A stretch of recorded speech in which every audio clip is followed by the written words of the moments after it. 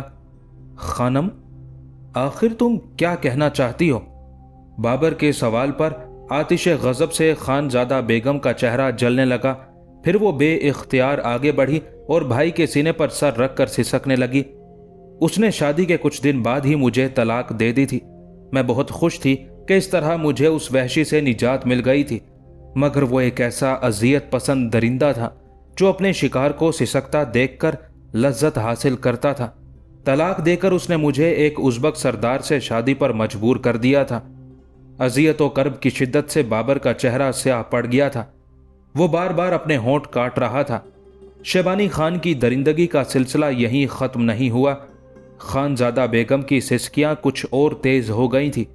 کچھ دن بعد اس کے حکم پر ازبک سردار نے مجھے طلاق دے دی۔ پھر شیبانی خان نے مجھے دوسرے ازبک سردار سے شادی پر مجبور کر دیا۔ وہ میری ذلت و بربادی کے نئے نئے سامان کرتا تھا اور اعلیٰ نسب شہزادی کی بے کسی دیکھ کر وحشیانہ کہے لگاتا تھا۔ اگر شیبانی خان اور زندہ رہتا تو اپنی درندگی کے کاروبار کو اسی طرح جاری رکھتا۔ میں سمرقند میں ایک ادنا درجے کی کنیز بن کر رہ گئی تھی، جو اقتدار کی نیلام گاہ میں بار بار نیلام ہوتی تھی اور خدمت گاری کے منصب کے لوگ اس کی بولیاں لگاتے تھے۔ بابر کے ہونٹ سرخ ہو گئے تھے اور بہنے والا خون اس کی داڑھی تک پہنچ گیا تھا۔ پھر تو زندہ کیوں رہی خانم؟ مغل شہنشاہ کے لہجے میں بڑا درد تھا۔ اتنی بے آبروئی کے بعد تو موت ہی انسان کی آخری منزل ہوتی ہے۔ اس طرح فروخت ہونے سے تو بہتر تھا کہ تو نے سمرقند میں اپنے لیے قبر کی جگہ تلاش کر لی ہوتی۔ اس بے ننگو نام درندے کے مظالم کا کیا شکوہ کروں؟ گلہ تو تجھ سے ہے خانم کہ تو مغلوں کی روایت پر قربان کیوں نہ ہو گئی۔ موت سے بہت ڈر لگتا تھا شہنشاہ۔ خانزادہ بیگم نے سر اٹھا کر خونبار آنکھوں سے بھائی کی طرف دیکھا، اور پھر دھندلی سی آس بھی باقی تھی کہ شاید آپ سے ملاقات ہو جائے اور میں آپ کی عدالت میں اپنا مقدمہ پیش کر سکوں کہ آپ کے سوا کون میری زبان سمجھتا۔ بابر ایک نو عمر اور بے یارو مددگار لڑکی کی مجبوریوں کو سمجھتا تھا۔ اس نے فوراً ہی اپنے غصے پر قابو پا لیا اور حسب عادت انتہائی مہربان لہجے میں چھوٹی بہن کے غموں کا مداوع کرنے لگا۔ تیرے بھائی کی عدالت تو بہت کمزور تھی خانم، وہاں تیری داد رسی کس طرح ہوتی؟ شکر کر کہ سب سے بڑی عدالت میں تیرا مقدمہ پیش ہو گیا۔ تو نے اپنی آنکھوں سے ظالم کا انجام نہیں دیکھا، مگر شاہ اسماعیل صفوی نے مجھے تحریر کیا ہے کہ شیبانی خان کا انجام ایک پاگل کتے کے انجام سے مختلف نہیں تھا۔ اب تو اپنے سارے دکھوں کو بھول جا اور آزادی کے خوشگوار موسم سے لطف اندوز ہو کہ یہ موسم خوش نصیبوں کو میسر آتا ہے۔ خدا تجھے ہمیشہ شاد و آباد رکھے۔ یہ کہہ کر بابر نے خانزادہ بیگم کے سر پر اپنا ہاتھ رکھ دیا، وہ ہاتھ جو مرحوم ماں کی محبتوں کا آنچل بھی تھا۔ بابر کے بعد احمد جمال خانزادہ بیگم سے ملا۔ وہ شکستہ حال لڑکی اسی طرح احمد جمال سے لپٹ کر روتی رہی۔ خانزادہ بیگم کی داستان علم اتنی دردناک تھی کہ اس نے احمد جمال کے سینے میں بھی شگاف ڈال دیا۔ وہ آہنی اعصاب رکھنے والا سپاہی بھی حرم سرا کی خواتین کے ساتھ مل کر آنسو بہاتا رہا۔ پھر اشکوں کا یہ سیلاب ٹھہرا تو اس نے غبار آلود نظروں سے اپنے گرد و پیش کا جائزہ لیا۔ اس کی مضطرب نگاہیں شاہی خواتین اور کنیزوں کے ہجوم میں عالیہ تاجدار کو تلاش کر رہی تھی، مگر مطلوبہ ہستی کا دور دور بھی پتہ نہیں تھا۔ احمد جمال حرم سرا میں داخل ہونے سے پہلے سوچ رہا تھا کہ عالیہ تاجدار تمام مغل شہزادیوں میں پیش ہوگی، لیکن جب وہ بہت دیر تک نظر نہ آئی تو احمد جمال نے یہی خیال کیا کہ عالیہ اس سے ناراض ہے اور اس خفگی کے پیش نظر وہ اس کا سامنا کرنے سے گریزاں ہے۔ کئی بار احمد جمال کے جی میں آئی کہ وہ خانزادہ بیگم سے عالیہ تاجدار کے بارے میں دریافت کرے۔ اگر وہ ایسا کرتا تو یہ کوئی قابل اعتراض بات نہ ہوتی کہ وہ خود بھی شاہی خاندان کے ایک محترم فرد کی حیثیت رکھتا تھا، مگر احمد جمال اپنی روایتی غیرت و حیا کے باعث چھوٹی بہن کے سامنے دل کی بات نہ کہہ سکا اور تھکے تھکے قدموں سے اپنے کمرے کی طرف لوٹ گیا۔ فرغانہ میں عالیہ تاجدار کا معمول تھا کہ وہ نصف شب کے قریب احمد جمال سے ملنے آتی تھی۔ ماضی کی انہی یادوں کے زیر اثر احمد جمال ایک لمحے کے لیے بھی نہیں سو سکا۔